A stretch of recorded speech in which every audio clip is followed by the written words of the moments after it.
You've probably noticed something strange about learning. Two people can study the same material for the same amount of time, yet one walks away genuinely understanding it, while the other barely remembers anything at all. The difference isn't intelligence. It isn't talent. It's something far more fundamental. And once you understand it, learning becomes almost absurdly efficient. The traditional approach to learning is broken at its core. People sit with textbooks, read page after page, highlight sentences, reread chapters, and convince themselves they're making progress. They spend hours with material, yet when tested, they struggle. When asked to explain what they've learned, they stumble. The knowledge hasn't truly entered their minds. This happens because there's a profound misunderstanding about what learning actually is. People treat their brains like filing cabinets, believing that if they just push information in enough times, it'll stick. They equate exposure with understanding. They mistake recognition for knowledge. When they read something and it feels familiar, they think they've learned it. But familiarity is a deceptive feeling. Here's the real mechanism. The brain doesn't store information like a tape recorder. It builds models. It creates structures of understanding. And these structures are only built through a specific kind of mental activity that most people never engage in. Think about someone learning to play the piano.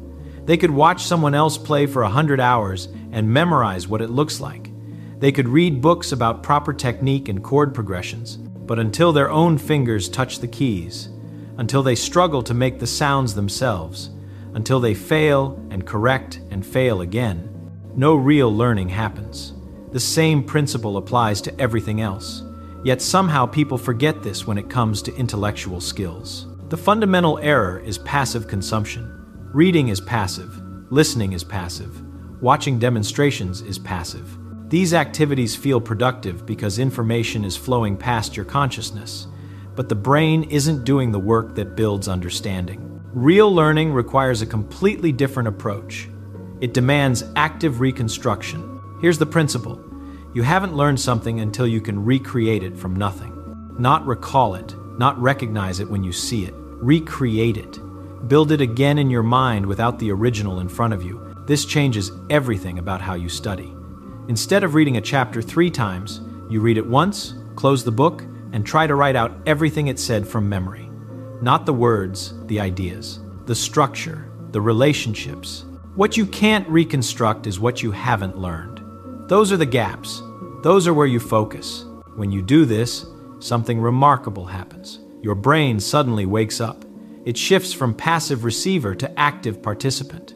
It starts asking questions it never asked before. Why does this connect to that? What happens if this changes? How does this fit with what was said earlier? These questions don't emerge during passive reading. They only surface when you're forced to rebuild the knowledge yourself. The textbook becomes a reference, not a script.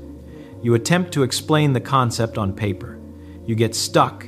You realize you don't actually understand something you thought you did. You go back to the source, find the specific piece you're missing, understand it properly this time, close the book again, and continue reconstructing. This is vastly more efficient than traditional study. You might spend 1 hour doing this versus 3 hours reading and rereading, yet the 1 hour produces deeper, more permanent understanding. Why? Because you've done the cognitive work that actually builds knowledge structures. You've practiced the very thing you'll need to do when you use this knowledge later. Generate it from your own understanding. But there's a second principle that multiplies this effectiveness. You must work at the edge of your ability, not in the middle of it. The brain has a peculiar property. It only builds new structures when it encounters difficulty it can barely overcome. If something is too easy, the brain doesn't bother strengthening those pathways, it already has them. If something is too hard, the brain can't make progress and gives up. The sweet spot is right at the boundary where you're struggling but can push through. Most people avoid this zone. They practice what they already know because it feels good. They read material at their current level because it's comfortable. But this is like lifting the same light weight forever and wondering why you're not getting stronger. When you're learning a new mathematical technique, don't do 10 problems that are variations of the same thing. Do 1 or 2 to grasp the pattern, then immediately jump to problems that combine it with other techniques. Make yourself uncomfortable. Get stuck. Figure out why you're stuck. That's where learning happens. When you're reading a difficult technical book, don't reread the same section until it feels comfortable. Read it once carefully, then force yourself to explain it.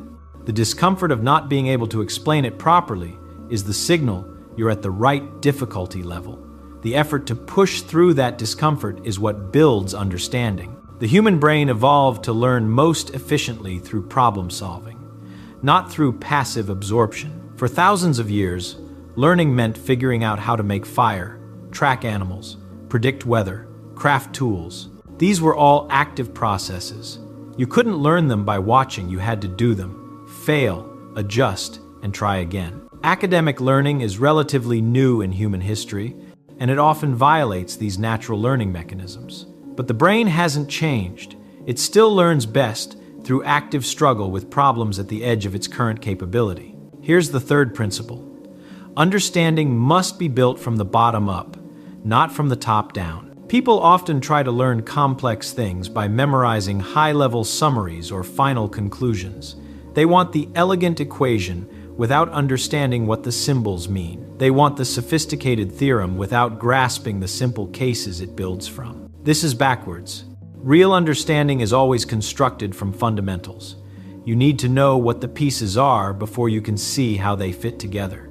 You need to understand the simple cases before the complex ones make sense. This seems obvious, yet people constantly violate it because they're in a hurry. When you encounter something you don't understand, trace it backwards. What simpler thing does this depend on? Do you truly understand that simpler thing, or did you just memorize it? Can you explain it without looking at notes? If not, you've found your actual starting point. Begin there. This might mean going back to basics you thought you already knew. That's fine. Better to spend an hour truly understanding a fundamental concept than weeks building a shaky structure on top of a misunderstood foundation. There's something else that happens when you build from fundamentals. You develop the ability to figure things out rather than just remember them. If you understand the basic principles deeply, you can derive more complex results when you need them. You're not dependent on memory. You're working from understanding. This leads to the fourth principle. Explanation is the ultimate test. The physicist Enrico Fermi had a habit that revealed his deep understanding. When he learned something new, he would immediately try to explain it to someone else in the simplest possible terms. If he couldn't make it simple, he knew he didn't really understand it yet. This is a perfect diagnostic tool. Can you explain the concept to someone who doesn't already know it? Can you use an analogy that captures the essential idea? Can you answer questions about it without having to consult your notes? The act of explaining forces you to clarify your own thinking. You can't hide behind technical jargon when you're explaining to a novice. You have to understand what's really happening, not just what the textbook says is happening. Try this with everything you learn. After studying a topic, pretend you're teaching it to someone. Speak out loud if you need to. Write it out as if for a letter. When you get stuck or realize your explanation is unclear, that's valuable information. That's exactly where your understanding is weak. This also creates another beneficial effect. It shows you the difference between knowing something and knowing about something. You might know about quantum mechanics, that it exists, that it's strange, that particles behave oddly. But you don't know quantum mechanics unless you can work through the actual mathematics, explain the principles, predict outcomes of experiments. The distinction matters immensely. Now let's talk about the deeper mechanism behind all of this. The brain creates knowledge through a process of building and testing mental models. A mental model is a simplified representation of how something works. When you truly understand something, you have a working model in your mind that you can run like a simulation. For instance, when you understand how a lever works, you have a mental model of forces, pivot points, and distances. You can imagine moving the pivot and predict what happens to the effort needed. You don't need to memorize specific examples. You can generate new examples from your model. These models are built through active engagement. When you passively read about levers, you might form a vague impression, but you don't build the model. When you try to solve problems about levers, when you make predictions and check if they're right, when you get confused and have to reconsider your assumptions, that's when the model gets built and refined. The key insight is that mental models are built through error correction. Your brain makes a prediction based on its current understanding. Reality provides feedback. If there's a mismatch, your brain adjusts the model. This cycle only happens when you're actively using your understanding, not when you're passively receiving information. This is why practice problems are so much more valuable than worked examples. Watching someone else solve a problem doesn't engage your prediction and correction mechanisms. Solving it yourself does. Even when you get it wrong, especially when you get it wrong, you're forcing your brain to adjust its models. The same applies to memory. People think they have bad memories when really they just haven't encoded information properly. Memory isn't about strength of repetition. It's about depth of processing and number of connections. When you actively reconstruct information, when you explain it in your own words, when you connect it to other knowledge, you're creating multiple pathways to that information. Later retrieval becomes easy because there are many routes to reach it. When you simply reread the same text, you create only one shallow pathway that's easily lost. Let's make this concrete with some scenarios. Suppose you're learning calculus, the traditional approach. Read about derivatives, watch your professor work examples, copy down formulas, practice similar problems until you can do them smoothly. The result: you can do textbook problems but panic when faced with anything slightly different. The better approach: read the basic concept once. Close the book. Try to explain what a derivative means without mathematical notation, just the idea. Can't do it? Open the book, find what you missed, close it again, try to explain it better. Once you can do that, try to figure out how you'd calculate a simple derivative from first principles. Get stuck, check the book for just that piece, close it, try again. Then solve one simple problem. Now, try to predict what would happen in a more complex situation before looking at how it's done. Make the prediction specific. Check if you're right. If not, figure out where your mental model was wrong. Adjust it. Try another prediction. This feels slower initially, but you're building genuine understanding. 2 weeks later, you'll still know how derivatives work. You'll be able to tackle novel problems because you understand the underlying principles, not just the procedures. Or suppose you're learning history. The traditional approach: read chapters, highlight important dates and events, make timeline notes, reread before the test. The result? You can recognize names and dates, but couldn't explain the actual flow of cause and effect. The better approach: read about a historical period. Close the book. Try to write out the narrative in your own words. What happened and why? What were the actual causes, not just the temporal sequence? Get stuck on the connections. Go back to find them. Close the book. Continue. Then ask yourself questions the book didn't ask. Why did this happen in this place and not elsewhere? What had to be true for these events to unfold this way? What would have happened if one factor were different? When you force yourself to think through these counterfactuals, you build a much richer model of the historical dynamics. Or consider learning a technical skill like programming. The traditional approach: follow tutorials step by step, typing what the instructor types, getting working results, feeling like you're learning. The result? You can't write code without a reference. You don't understand why things work. You panic when something breaks. The better approach: read what a programming concept does. Close the tutorial. Try to write code using that concept without looking. It won't work. Figure out why. Look up just that one thing you need. Try again. Get it working. Now try to use it in a different way you haven't seen. Force yourself to adapt, not just copy. The pattern is the same across all domains: active reconstruction, working at the edge of ability, building from fundamentals, testing through explanation, and developing working mental models.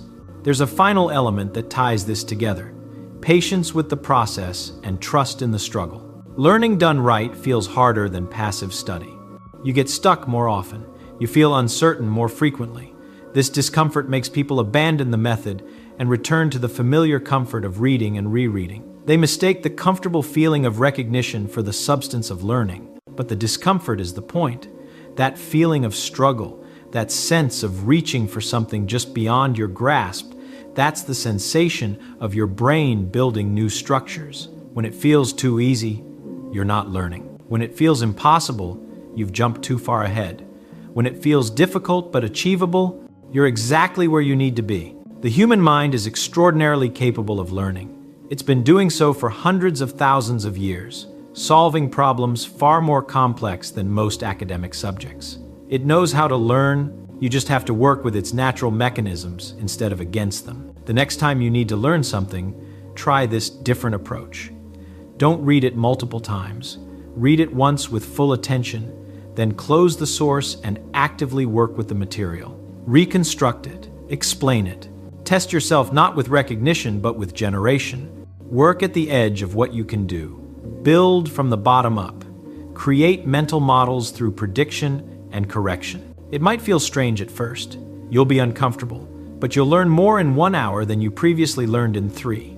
The knowledge will be deeper, more flexible, more permanent. You'll understand it, not just know about it. And that's the difference between appearing to study and actually learning. One is passive consumption that feels productive but builds nothing lasting. The other is active construction that feels difficult but creates genuine understanding. The choice, as always. What if the whole idea of genius is backwards? What if the people who seem impossibly brilliant aren't blessed with some magical gift, but rather they've simply learned to use their mind in a way that anyone can learn? Most people think intelligence is fixed. You either have it or you don't. But watch what happens when someone truly understands something versus when they've merely memorized it. The difference isn't in the brain they were born with. It's in how they've trained that brain to work. The real question isn't whether you're smart enough. The question is, are you thinking or are you just collecting answers? Here's the problem. Walk into any classroom, any library, anywhere people are trying to learn, and you'll see the same mistake repeated endlessly. Someone sits down with a textbook. They read a page. They underline the important parts. They read it again. Maybe they copy some notes. They feel productive. They feel like they're learning. But ask them to explain what they just read without looking at the book, and watch what happens. They stumble. They use the exact phrases from the text. They can't put it in their own words. They certainly can't explain why it's true or what it really means. This is the illusion of knowledge. It feels like learning because you're doing something. Your eyes are moving across words. Your hand is moving across paper. But your mind? Your mind is just a passive receiver, letting information wash over it like water over a stone. The brain doesn't work by absorption. It works by reconstruction. This is fundamental, and most people never grasp it. Think about what happens when you really understand something. Let's say you're trying to understand why heavier objects don't actually fall faster than lighter ones, despite what seems obvious from everyday experience. You can memorize that Galileo proved this. You can write it down. You can repeat it on a test. But do you understand it? Understanding means you can rebuild the idea from scratch. You can explain why a feather and a hammer fall at the same rate in a vacuum. You can work through the reasoning. You can answer questions you've never been asked before because you grasp the underlying principle, not just the conclusion. This is the first key to training your mind. You must become an active rebuilder, not a passive receiver. Here's how this works in practice. When you encounter an idea, any idea, your immediate instinct should be to take it apart and put it back together in your own way. Don't just read that energy equals mass times the speed of light squared. Stop. Ask yourself, what does that actually mean? What's energy? What's mass? Why would they relate this way? What would happen if this weren't true? Take a simple example everyone learns. The area of a circle is pi times the radius squared. Most people memorize this formula. They use it on tests, but do they understand it? A trained mind approaches this differently. Why should the area depend on the radius squared? Well, if you double the radius, you don't just double the area. You create a circle that's twice as wide and twice as tall, so the area should increase by a factor of 4. That's the squared relationship right there. And pi? That's just the proportionality constant that comes from the specific geometry of circles. See the difference? One approach gives you a formula to plug numbers into. The other gives you understanding you can use to figure out related problems, to spot mistakes, to actually think with the knowledge. This leads to the second principle: test yourself brutally. The mind is a master of deception. It convinces you that familiarity equals understanding. You've seen an equation before, so you feel like you know it. You've heard an explanation, so you believe you understand it. But familiarity is not understanding. The only way to know if you really understand something is to close the book, put away the notes, and try to explain it from scratch. Better yet, try to explain it to someone else who knows nothing about it. Or write it out as if you're teaching it. This is uncomfortable. This is where you discover all the gaps in your understanding. That equation you thought you knew? Suddenly you can't remember why that term is negative. That process you thought you understood?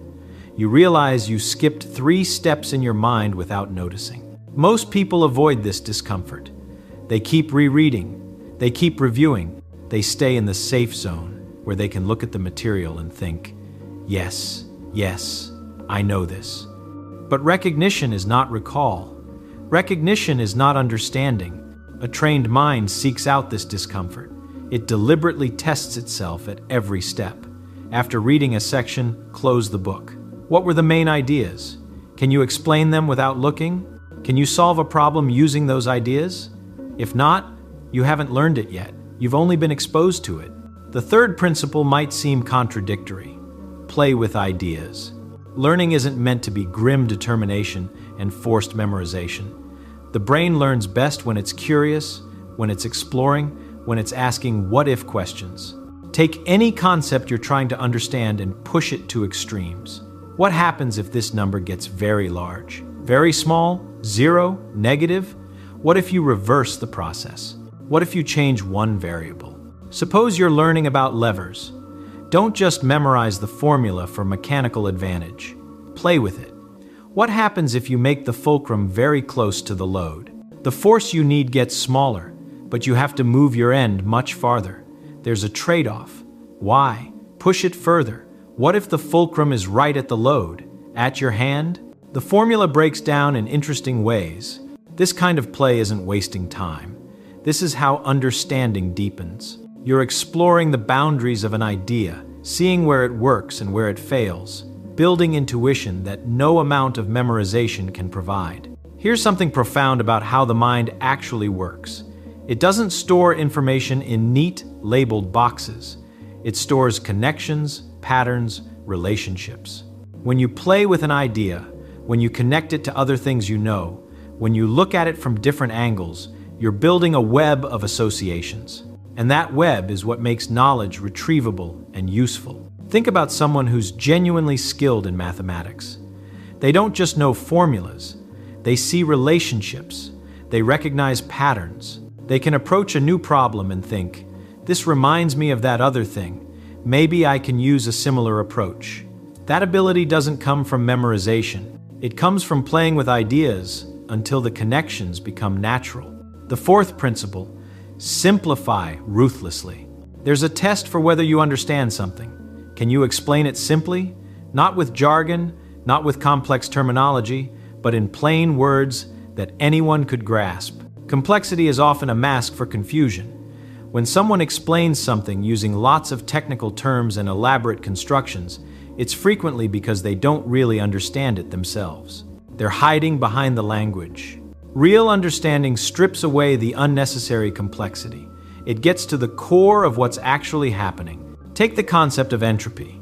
In textbooks, it's described with statistical mechanics and thermodynamic equations.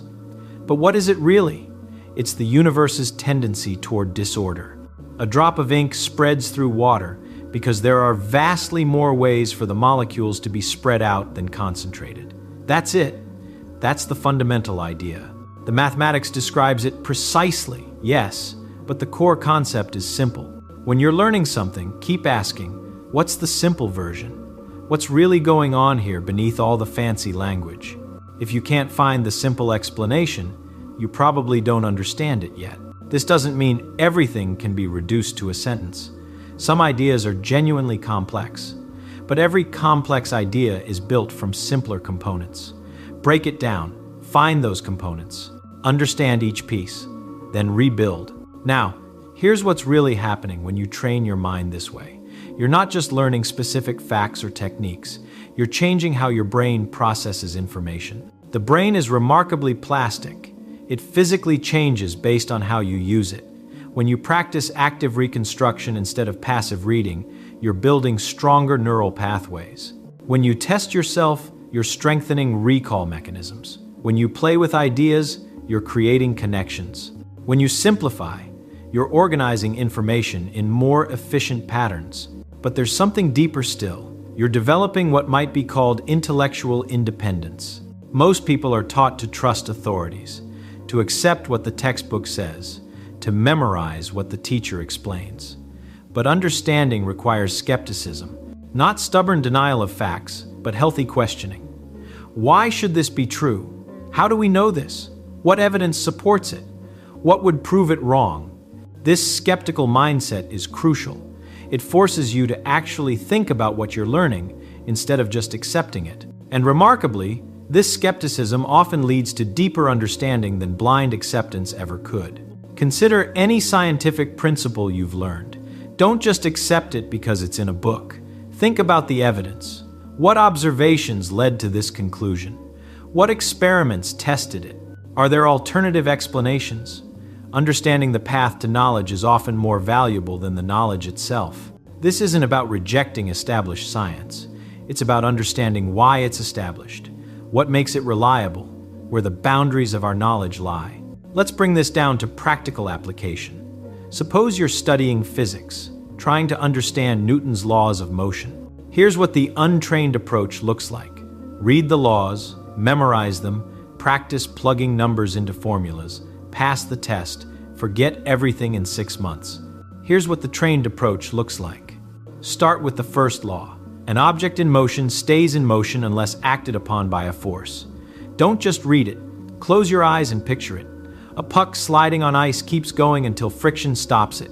But what if there were no friction? It would keep going forever. Why? Because there's nothing to stop it. That's not obvious from everyday experience where everything slows down. But in space, objects do keep moving. The law suddenly makes sense. Now, test yourself.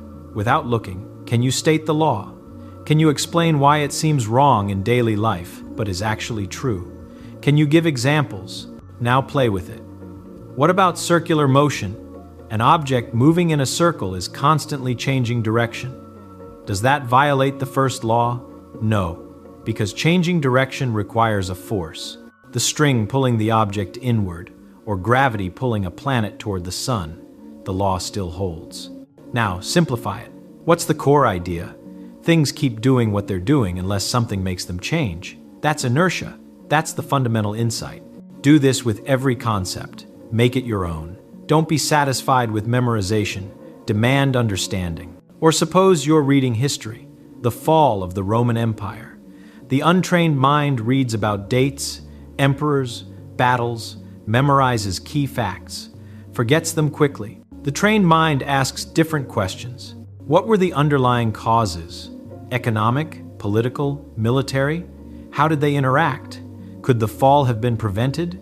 What patterns appear here that show up in other civilizations? How do we actually know what happened so long ago? What evidence exists? What speculation? This deeper questioning transforms history from a list of facts to memorize into a fascinating puzzle to understand. And paradoxically, this approach makes the facts easier to remember because they're connected to understanding rather than floating in isolation. The same principles apply to learning a language, understanding music, studying mathematics, mastering a craft, active reconstruction, brutal self-testing, playful exploration, ruthless simplification. These aren't specific to one field. They're how the mind learns anything deeply. But here's the beautiful part.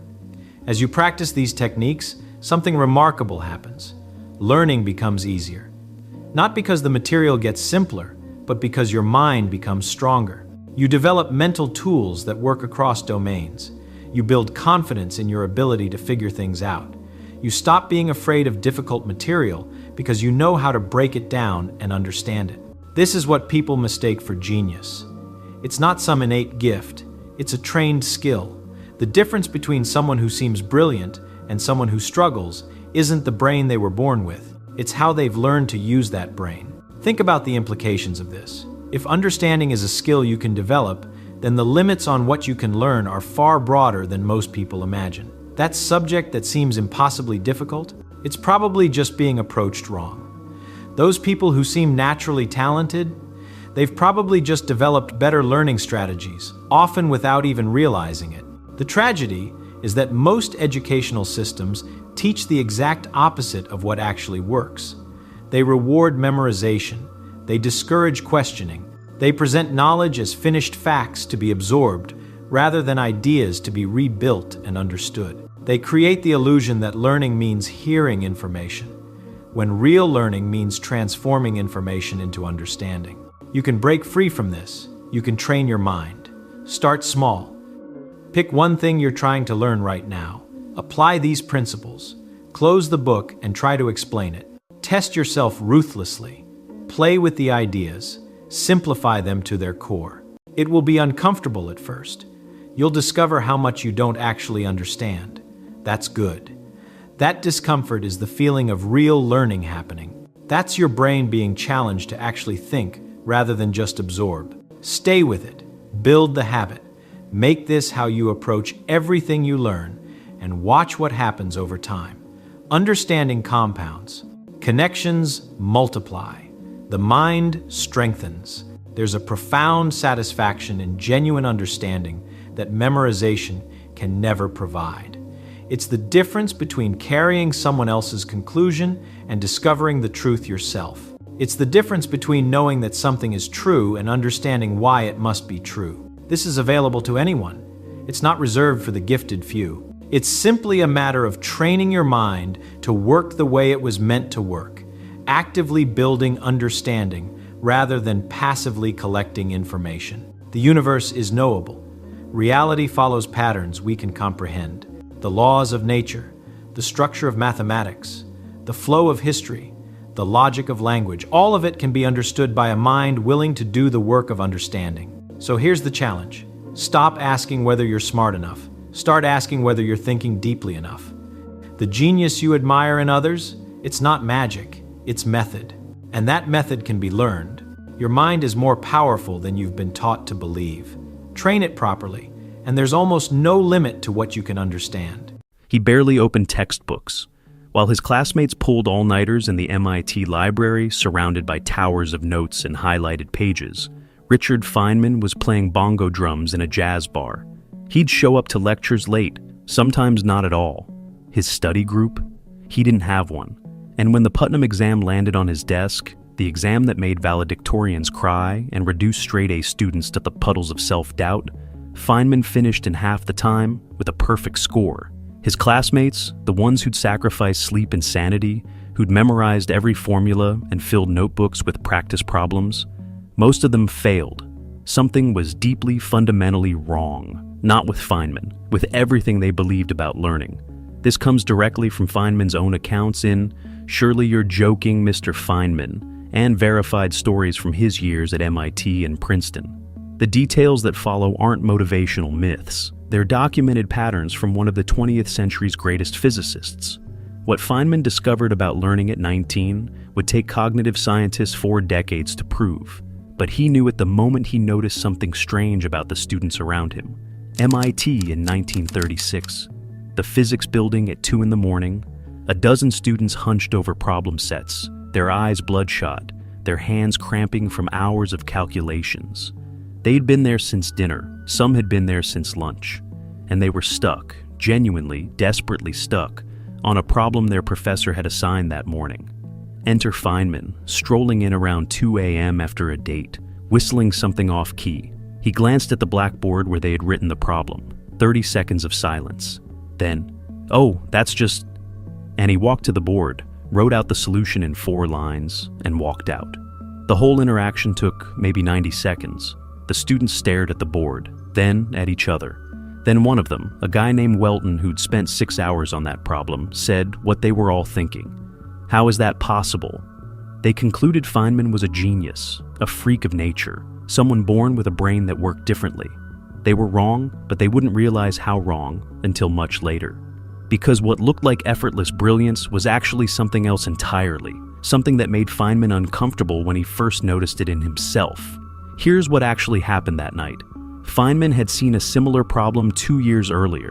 Not the same problem, similar. And back then, when he'd first encountered that type of physics problem, he'd spent hours not solving it, but understanding it. He'd drawn pictures. He'd made up a story about balls rolling down hills. He'd explained it to his younger sister using oranges and a ramp made from a textbook. He'd broken it down until a 12-year-old could grasp the core concept. And now, 2 years later, when a variation of that problem appeared, his brain didn't have to work hard. The pattern was already there, built into his intuition.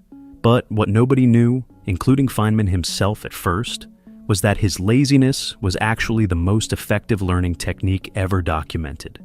He just thought he was being efficient. The real revelation came during a quantum mechanics lecture in his junior year.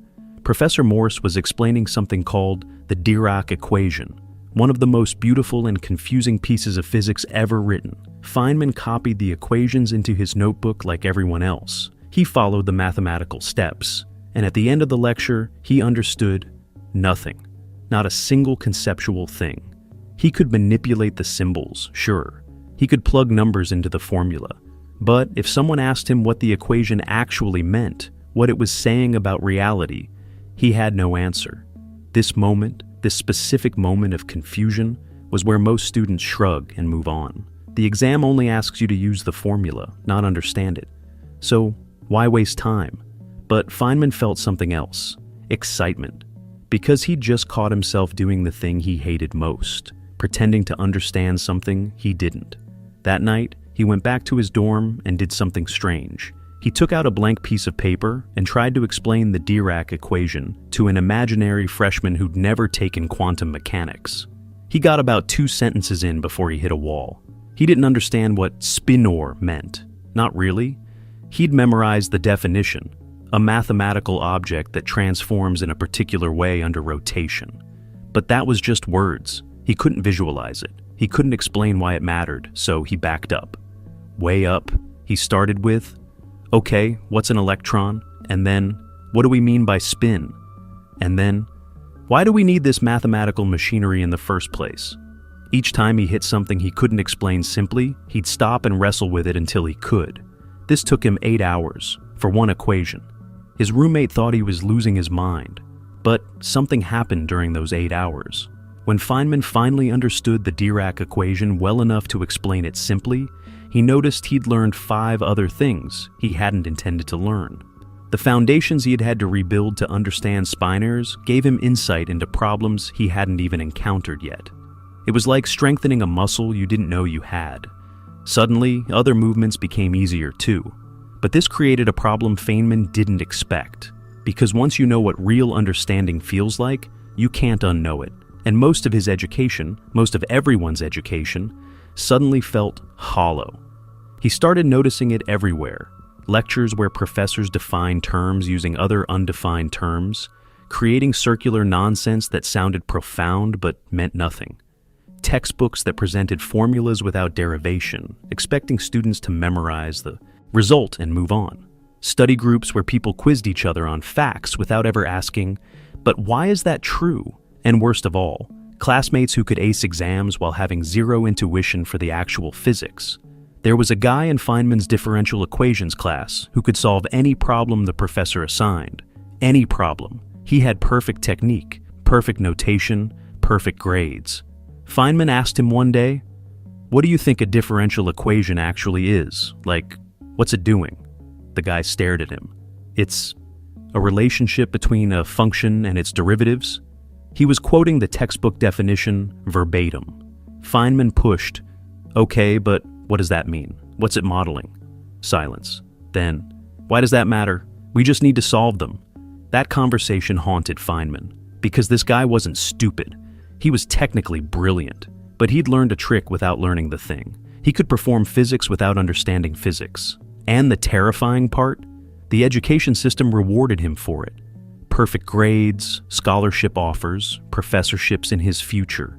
Meanwhile, Feynman, who spent half his time staring at walls trying to visualize what equations actually meant, was considered lazy by some of his professors.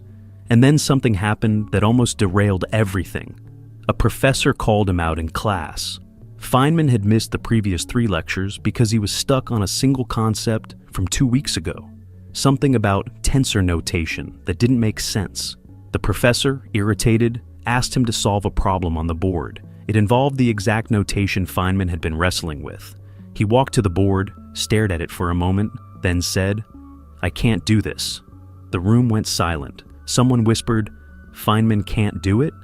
The professor, sensing an opportunity to make an example, said, "Perhaps if you'd attended the lectures, Mr. Feynman." But then Feynman said something that changed the temperature in the room.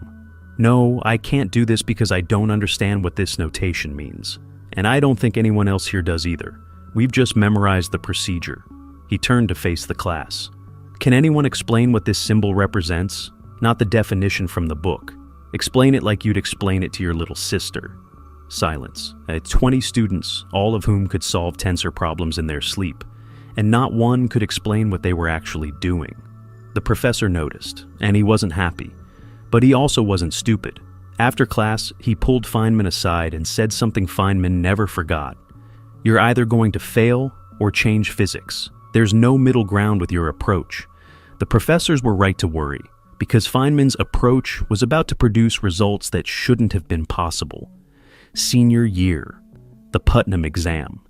If you don't know this test, imagine the hardest math problems you've ever seen. Multiply the difficulty by 10, and then give students 3 hours to solve them. The median score is usually 0 or 1 out of 100 points. Getting 20 points makes you a campus legend. Feynman scored a perfect 100 and finished in 90 minutes. His classmates were devastated, not because he beat them, they expected that, but because of what he did after finishing. He walked around the exam room, looked at what other students were working on, and started explaining where they'd gone wrong during the exam. The proctors had to stop him, because technically it was against the rules, but the damage was done. Students who'd spent the entire semester memorizing techniques realized those techniques were useless if you didn't understand the underlying structure, and Feynman understood structure better than anyone they'd ever met. But here's what's strange. Feynman didn't think he was doing anything special. Years later, in an interview, he'd say, "I just refuse to fool myself. That's all. Most people learn to pretend they understand things. I never learned that skill." This wasn't about being smart. This was about being honest, brutally, almost painfully honest, about what you actually understand versus what you've memorized. And that honesty? It's the one thing most learners refuse to have. The pattern repeated at Los Alamos during the Manhattan Project. Feynman arrived knowing almost nothing about the specific nuclear physics required for bomb design. The other physicists, Oppenheimer, Bethe, Fermi, were already experts. Feynman was assigned to a computational group, basically doing grunt work. Within 3 months, he was leading theoretical discussions with Bohr. Within 6 months, Oppenheimer was assigning him problems that senior physicists had been stuck on for weeks. The transformation happened so fast, it made people suspicious. Was Feynman hiding previous knowledge? Was he a savant? Neither. He'd simply done the thing he always did, refused to pretend. When he didn't understand something in a meeting, he'd interrupt. "Wait, what do you mean by that?" Senior scientists would sometimes bristle. Didn't this kid know basic nuclear physics? But Feynman didn't care about looking smart. He cared about actually understanding. And his questions, the ones that seemed naive at first, often revealed that nobody in the room fully understood what they were talking about. They'd just gotten comfortable with the jargon. Hans Bethe, who became Feynman's mentor at Los Alamos, later said, "I learned more physics from explaining things to Feynman than I learned from any textbook, because he'd ask why about things I'd stopped asking why about decades ago." Here's where it gets uncomfortable. Because Feynman's method exposes something most people spend their entire education hiding: the difference between performing knowledge and possessing knowledge. You've felt this. That moment in a meeting when someone asks you to explain something you thought you knew, and suddenly your mind goes blank. Or that exam where you'd memorized every formula but couldn't solve a problem that was slightly different from the practice problems. Or that course you took where you got an A, and 2 months later, you couldn't remember a single concept. This isn't because you're stupid. This is because you were taught by people who didn't know how learning actually works. They taught you to optimize for grades, for certificates, for the appearance of knowledge. And appearance is easy to fake, understanding is not. Feynman would have diagnosed you in 30 seconds. He'd have asked you to explain something you claim to know, and within 2 minutes, you'd hit a wall. A concept you can't define, a principle you can't derive, a connection you assumed but can't justify. And right there, at that wall, is where learning actually begins. But most people never stay at the wall long enough. They see confusion as failure, as evidence they're not smart enough, so they paper over it with memorization and move on. Feynman saw confusion as an invitation, as a sign that something interesting was hiding there. He'd later codify this into what teachers now call the Feynman technique, though he never called it that. The method is simple. Take something you think you understand and try to explain it to a child. Not a college student, not even a high school student, a child. And when you hit something you can't explain simply, and you will hit it, that's your gap. That's where you don't actually understand. So, you back up, rebuild your foundation, and try again. But here's the thing nobody talks about. This method is uncomfortable. It's slow. It makes you feel stupid, at least at first, which is why most people don't do it. They'd rather feel smart while learning nothing than feel confused while learning everything. The education system makes this worse, because everything about how we structure learning is designed to hide confusion, not expose it. Lectures present clean narratives that skip over the messy parts. Textbooks show finished solutions without the 20 failed attempts. Exams test recall, not understanding. So students learn to play the game, memorize, regurgitate, forget, repeat. And then they wonder why nothing sticks, why they can pass tests but can't apply anything, why they feel like frauds in their own careers. Feynman watched this pattern for decades, and it broke his heart. He'd be invited to review textbooks for California schools, and he'd find books that were hundreds of pages of definitions with zero understanding. He'd visit physics departments and find graduate students who could derive quantum field equations but couldn't explain what a field was. He'd talk to CEOs who'd paid fortunes for executive education but couldn't explain the core concepts of their own businesses.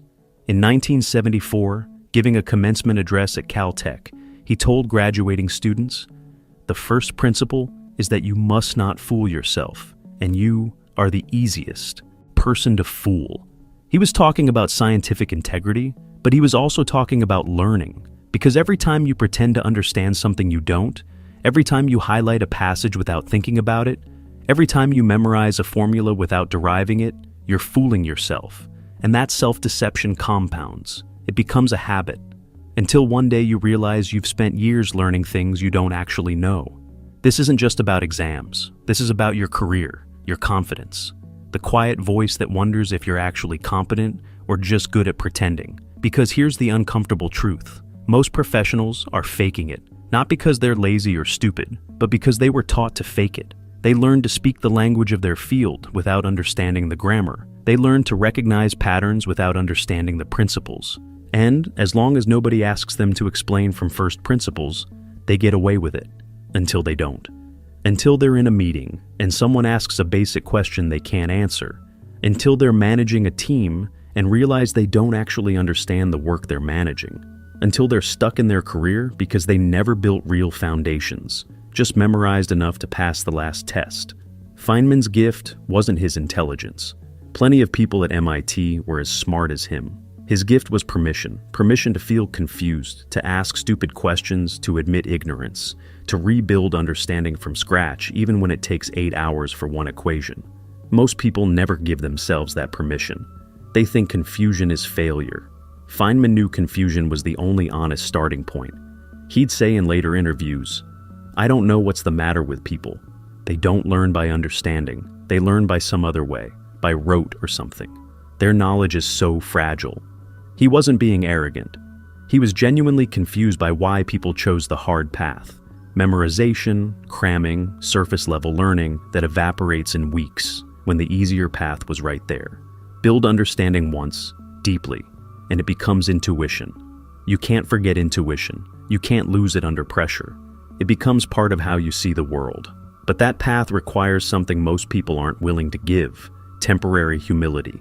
You have to be willing to feel stupid for a few hours, to rebuild concepts you thought you already knew, to question assumptions everyone else has accepted. And in a world that rewards confidence over competence, that temporary humility feels like weakness. It's not weakness, it's the only path to actual strength.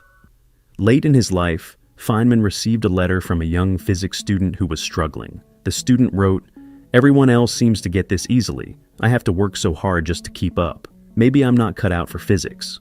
Feynman's response, "Study hard what interests you the most, in the most undisciplined, irreverent, and original manner possible." Translation, stop trying to learn like everyone else. Stop optimizing for grades or approval. Stop pretending to understand what you don't. Learn for real, even if it's messy and slow and makes you look foolish. Because here's what Feynman understood that most people miss. Struggle isn't learning. Struggle is a signal, a flashing warning light that says you're taking the wrong approach. Real learning, the kind that builds intuition and lasts forever, doesn't feel like struggle. It feels like clarity arriving in waves, like pieces clicking into place, like suddenly seeing a pattern you couldn't see before. When Feynman worked on a problem he truly understood, it didn't feel like work. It felt like play, like exploring, like discovering something that was always there but hidden. The struggle came before that, during the foundation building, the question asking, the confusion embracing. But once the foundation was there, the actual learning felt almost effortless. That's the metric most people miss. If learning consistently feels like punishment, like grinding through content you don't understand to get a grade you don't care about, you're doing it wrong, not morally wrong, strategically wrong. You're choosing the path that works least well, that produces knowledge that evaporates fastest, that builds confidence on sand instead of stone. Feynman proved you can learn faster, better, and with more enjoyment by doing the one thing most education systems punish: being honest about what you don't know. But Feynman's learning method was only half of his secret. The other half, the one he rarely talked about, and that changed everything about how he approached physics, had to do with how he chose what to learn in the first place. Because while everyone else was racing to study the trending topics and impress the famous professors, Feynman was following a completely different compass. And that compass led him to questions nobody else thought were worth asking, questions that later revolutionized entire fields. But to understand that choice, we need to look at what happened the summer after Los Alamos, when Feynman almost quit physics entirely. Let me tell you something no one has ever said to you this way, directly. Your brain loves learning. It was born for it, but it hates studying the way you were taught. And do you know why? Because they taught you to study like a machine, but you're human. They told you to repeat, to memorize, to copy, review, repeat again. But the brain wasn't made to follow commands. It was made to explore ideas. Think of the times you learned something effortlessly. Maybe a new game, a song, or that episode of a series you still remember in every detail. You didn't study that. You lived it. Your brain was celebrating, active, curious, connecting things, creating stories, laughing, engaging. That's what real learning feels like. Now compare it to that moment when you sat in front of a book, repeating the same sentences, trying to convince yourself you were focused. That feeling when your mind starts to drift. Your body is there, but your head is gone. That's your brain screaming, "This isn't working." Think about how many times you tried to learn something and felt like nothing was sinking in. How many times you looked at a page and everything felt dull, lifeless, colorless. Now, pay close attention to me. The problem was never the subject. It was the way you tried to learn it. The human mind was created to discover, not to memorize. It lights up in front of a mystery, but it shuts down in front of repetition. When you feel bored while learning, it's not a lack of intelligence. It's a sign that you're trying to push knowledge through a path your brain refuses to take. Boredom is your brain's alarm saying, "Hey, you're not really learning. You're just trying to survive the information." Now imagine something simple. A scientist facing a mystery. He doesn't memorize formulas, he plays with them. He tests, he fails, he compares, he asks, "Why does this happen?" And in that process, his brain lights up like a constellation. That's what learning truly is. It's investigation, it's connection, It's transforming the unknown into something familiar. But what do most people do? They pick up a book and try to force the mind to obey. You don't master knowledge that way. You push it away. Learning is not punishment. It's the most fascinating game ever created. But you only discover that when you stop studying like a robot and start thinking like an explorer. The secret is curiosity. Every time you ask, "What if?" the brain wakes up. Every time you just read without questioning, it falls asleep. You don't need more discipline. You need more discovery. So next time learning feels boring, don't run from it. Ask yourself, what am I doing wrong in this process? Because boredom is not the enemy. It's the teacher showing you there's a better way to learn. The problem isn't the content, it's the method. You're not dumb. You're just using the wrong tool for the right task. It's like trying to fly a plane by pushing it with your hands. Of course it feels exhausting. Of course it feels useless, because it is. You were conditioned to believe that effort equals learning, but effort without direction is just waste. True learning happens when you're curious, when your brain wants to know what comes next, when you're playing with knowledge, not fighting against it. And the most beautiful part? This isn't a gift, it's a habit. You can reignite that love for learning. All it takes is changing the way you approach ideas. Stop trying to study, start to understand. Stop trying to memorize, start to discover. You weren't born to memorize answers. You were born to ask the kind of questions that change the world. Let me tell you something that might completely change the way you see learning. The brain doesn't learn because it has to. It learns because it makes sense. Everything that feels hard or boring is really just something your brain hasn't connected yet to what you already know. And that's why sometimes you understand complex things effortlessly, but freeze when facing something simple. It's not a lack of intelligence, it's a lack of connection. Imagine your brain as a map. Each idea you've ever learned is a city. When new information arrives, your brain tries to draw a road, to link the new to what already exists. If it finds the path, boom, you understand. But if it doesn't, that new thing becomes an isolated desert, and that's where boredom begins to grow. Now take a breath and think. How many times have you looked at something and said, "This is useless"?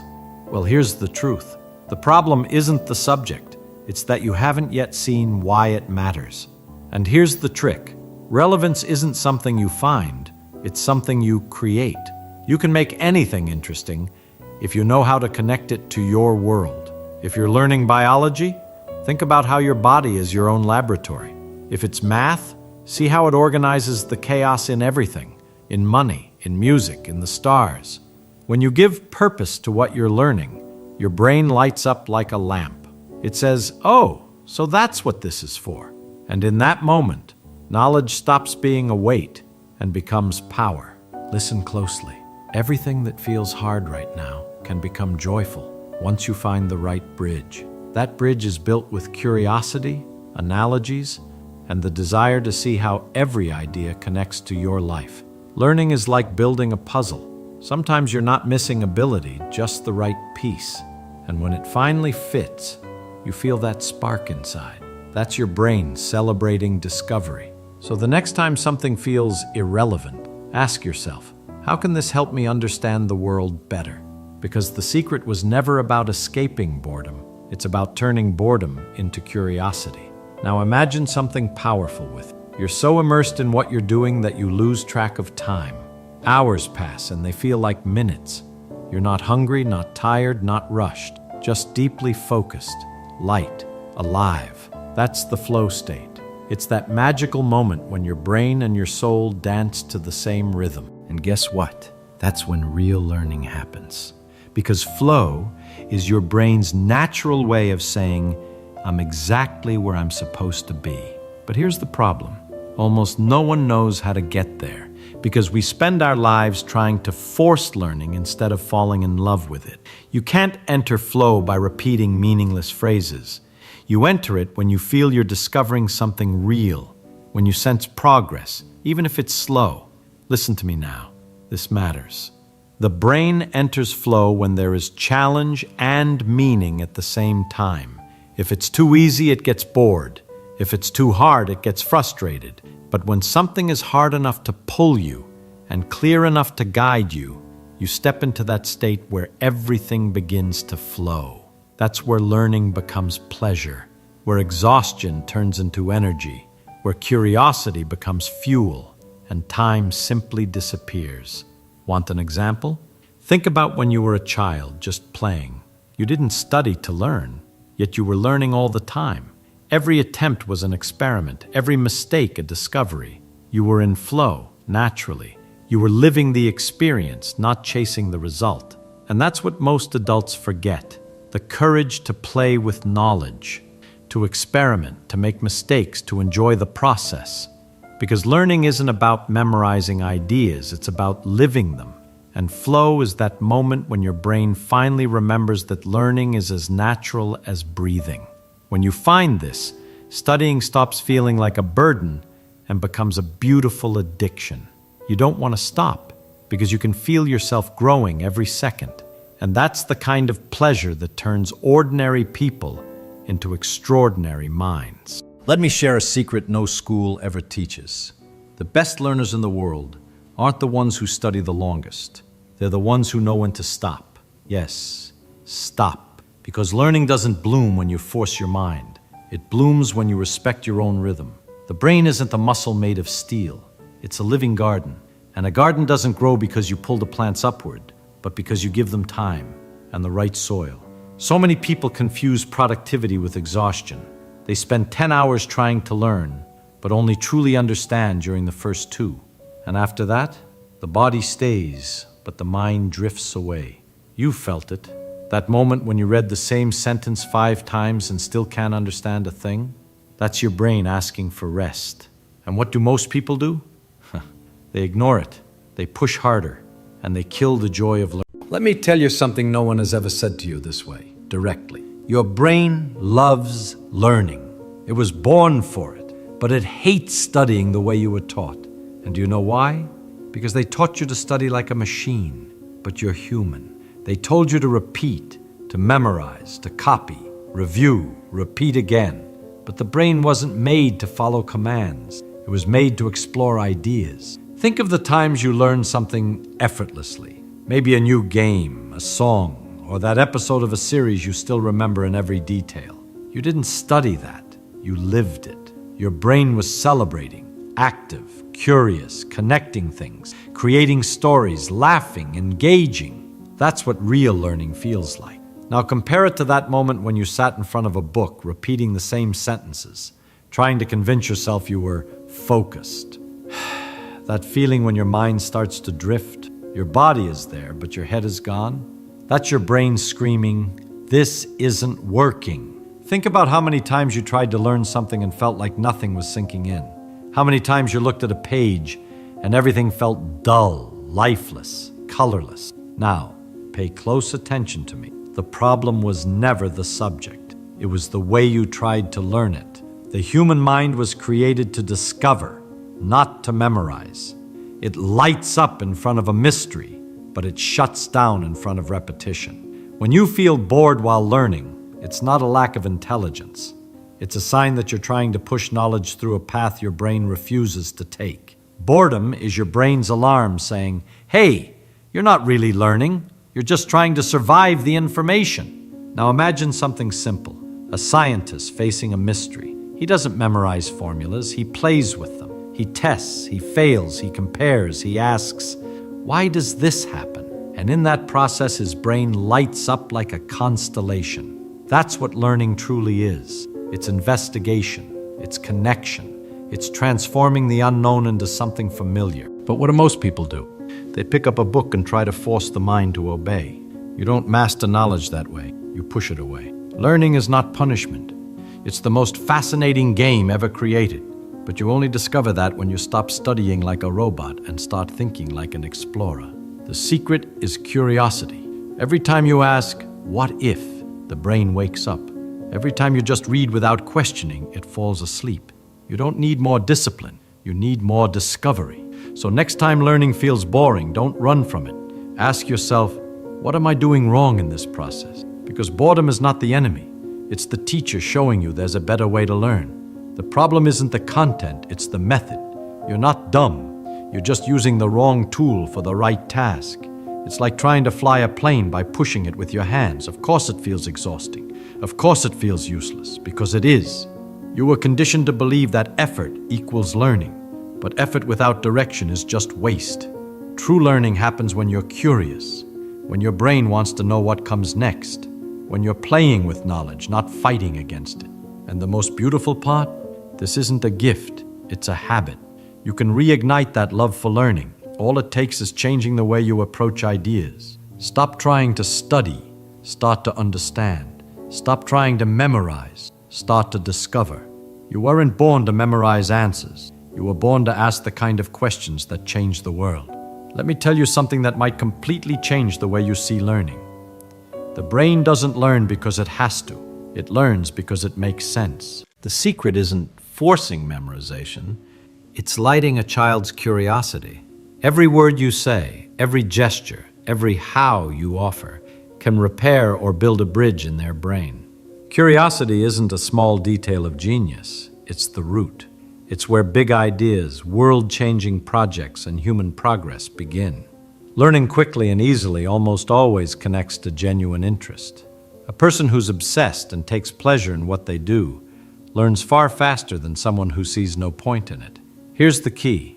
To turn a child into someone who learns for pleasure, not obligation, follow 3 simple principles. Simplify any topic, make learning fun, and listen with the same intensity with which you teach. The method I'm proposing follows that path exactly. First, choose an image or an object that tells a story.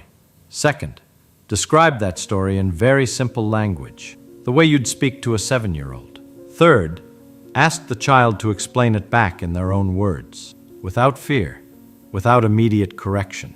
Here's the power. When a child tries to explain, they organize their thinking, reveal gaps, and form links between what they see and what they feel. When you correct, don't say, "That's wrong."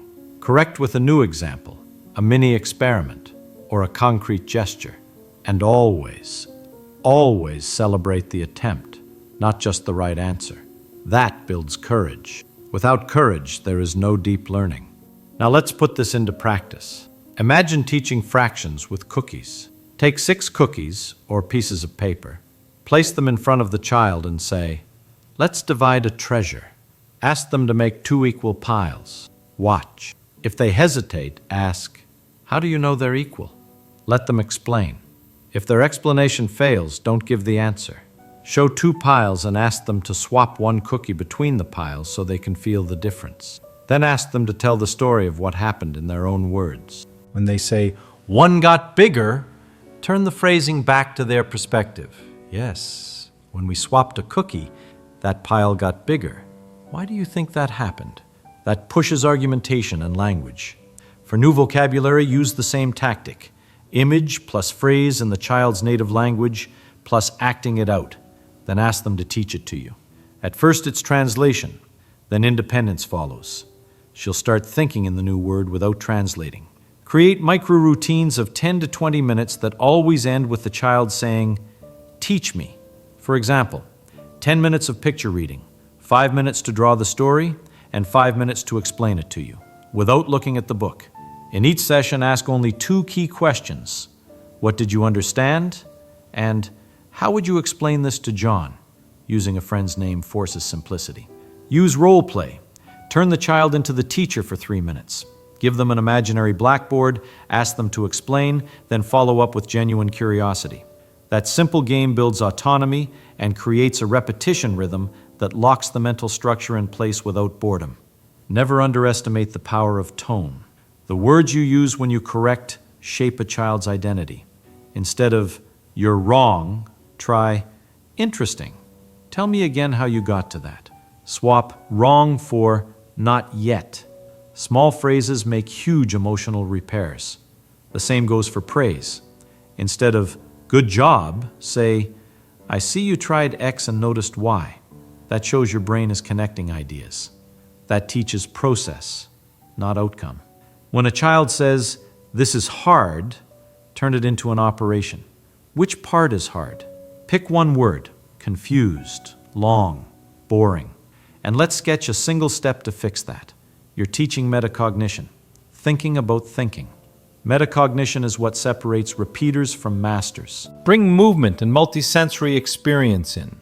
Walk around while you explain. Draw in the air with your finger. Use objects. Do short dramatizations. The body helps the brain lock in abstract logic. For math, build stories with characters. For science, run tiny experiments. A cup of water, a balloon, a shadow. For reading, turn pages into maps. Where are we in the story? Draw the character's map. Use songs and rhymes for grammar and vocabulary. Keep the element of surprise. Change rules, swap roles, offer symbolic rewards, a teacher for 5 minutes certificate. Curiosity is the engine. Your job is to keep it burning with small, manageable failures that provoke questions, not with pre-cooked answers. Think long-term. Transformative education isn't a magic trick. It's a habit of connection. Listen to the questions children ask and answer with another question that forces them to build meaning. If a child asks why 3 times in a row, you have a gold mine. Let them lead the experiment. Take notes, drawings, marks, and at the end, ask them to summarize in one simple sentence. Track progress with a wall of small wins. Not cold grades, but entries like, "Today I explained why the moon looks bigger." Those records become emotional fuel. The child sees their trail of progress and wants to keep going. And you, as the teacher, must be vigilant. Every word you say is liquid that molds beliefs. Finally, be radically present. Teaching well requires listening, eye to eye, distraction-free, with questions that provoke thinking. When the child explains, don't finish their sentences. Wait through the silence. That's where the brain knits connections. When they fail, turn the mistake into a stage for inquiry. Interesting. Shall we test hypothesis X? Be a partner in discovery, not a judge. Remember, there are incredible ways to teach that turn disinterest into passion. The Feynman technique applied to a child is simple. Choose what to teach, simplify it, ask the child to teach it back, identify where they stumble, and repeat with a new example. If you do this every day with joy and attention, there's a real chance they'll become interested in anything. Start today.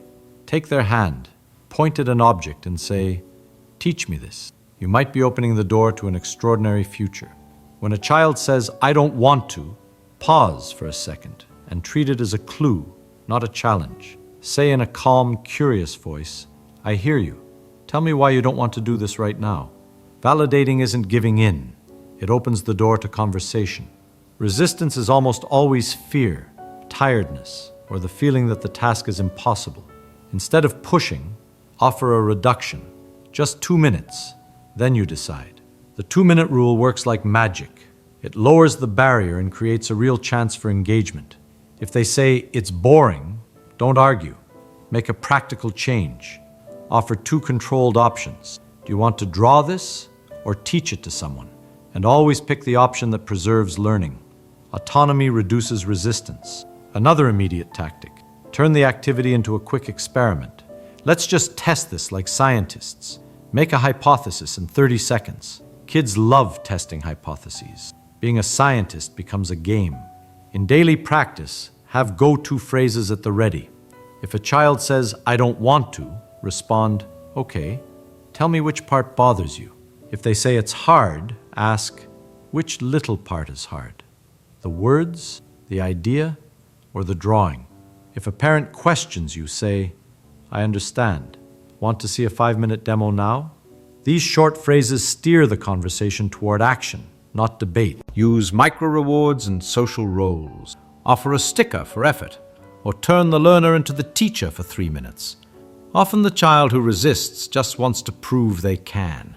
Giving them the teacher role activates pride and reduces pushback. If resistance persists, break the task into 30 to 60-second steps and celebrate the smallest effort. You started. That's already courage. Document quickly. Take a fast photo of the child explaining and ask for 1 sentence. "Today I taught, in 2 weeks, Show this material to parents or administration. Simple evidence defeats skepticism. Finally, memorize 3 lines that always work. Validation plus question. I understand. Why do you prefer not to do this now? Reduction plus choice. Just 2 minutes. Or would you rather do it later? You decide. Light challenge plus role. Teach me just one part. If you don't like it, we stop. Never force a child to do something they don't want to do. Stop. Calmly ask, why don't you want to do this now? And really listen. The answer is the clue to adapt the activity. Rather than impose, offer choices, shrink the task, and turn it into a game or role until interest emerges. That's how you teach with respect, effectiveness, and joy, and create learning that lasts. If you found this method useful, subscribe now so you don't miss the next videos. Here, practice beats theory. Leave a like if you found it helpful, and comment below what you'll try first. Write 1 line, or share a result. I read everything. Share this with a teacher, parent, or caregiver who needs it. Tag someone who will put it into practice. Hit the bell to get the next micro sessions and ready-made lesson scripts. Let's turn curiosity into habit. See you in the next video.